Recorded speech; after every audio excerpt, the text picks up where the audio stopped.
Well, the third largest railroad union rejected a deal from employers, renewing the possibility of a nationwide strike that could hurt the U.S. economy. That's right. The railroads and unions reached a tentative deal last month to avoid a walkout. And a lot of people were breathing a big sigh of relief. But all 12 unions, representing 115,000 workers, must ratify the contract by the middle of next month. Both sides will now return to the bargaining table.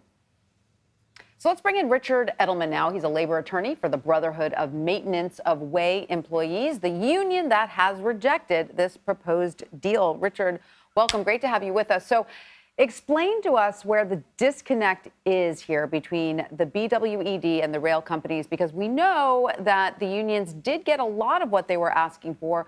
What does the union still want that employers are not willing to give? Well, look, I think that what you see is a culmination of trends and events over nearly 2 decades. The railroads have been very, very, very profitable since 2004, but the employees' wage increases have been comparatively minuscule, and as they've taken on increased costs for the health and welfare benefits. And in 2016, the railroads adopted a new, very rigid cost-cutting business model that at the behest of activists, so-called activist investors, and they cut the workforce by 30%.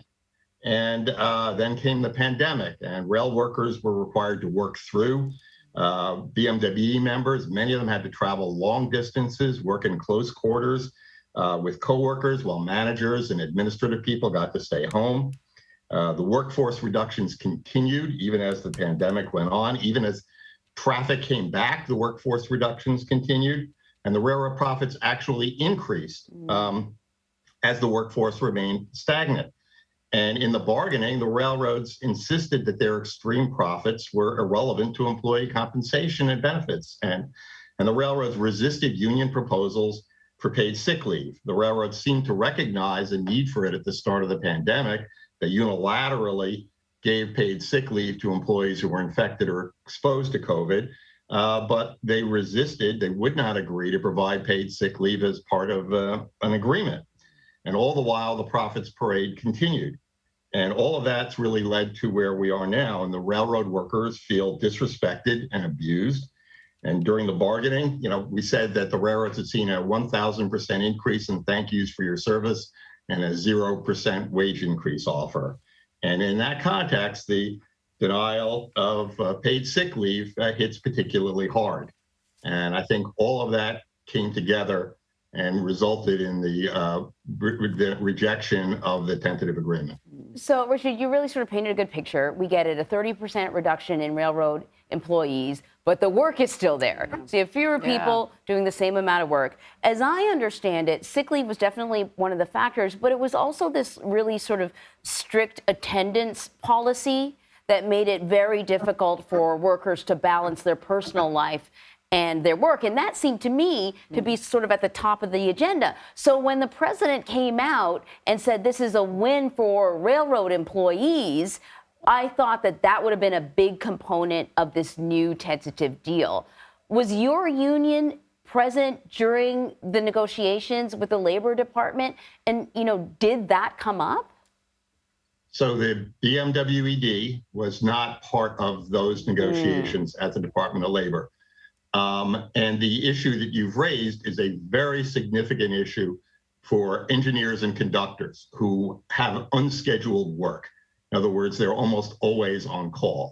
And so as a result, they can't even get time to go to a doctor or go to a dentist or deal with some, scheduled surgeries. So that's a significant issue for them. That was one of the things that was addressed that evening, but that was not, BMWED was not part of that. Okay. So, Richard, many employers afford their employees what you are asking for, right? It doesn't sound like, these are outrageous demands.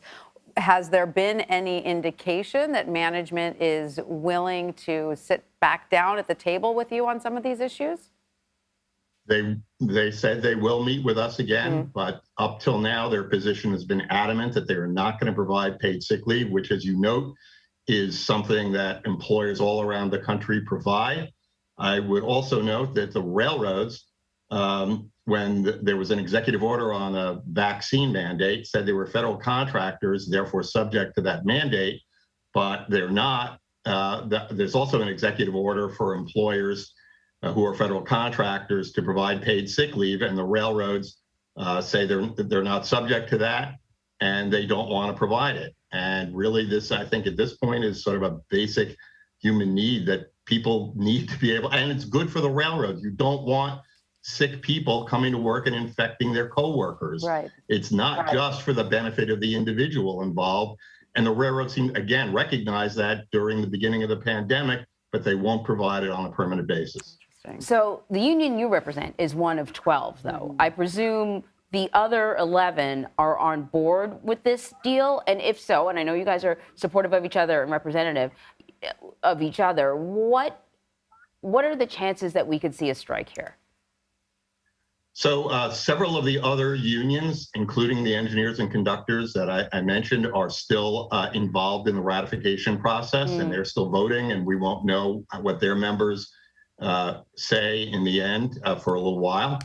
But rail union workers, they stick together. Rail workers honor picket lines. If one of the unions strikes, everybody will honor the picket line.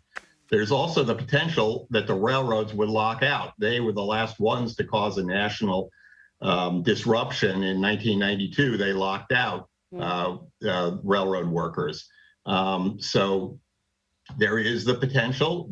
Again, we want to sit down and try and come to terms, and we hope we will, but that is part of the Railway Labor Act process. In the end, the possibility of self-help by either the union or management, and the pressure that is brought to bear by that possibility of self-help is part of the process. And again, we hope we don't have to be there, but there is that potential.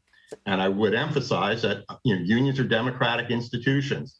Their members have the ultimate say. Union leadership will negotiate tentative agreements. We were presented with a presidential emergency board report.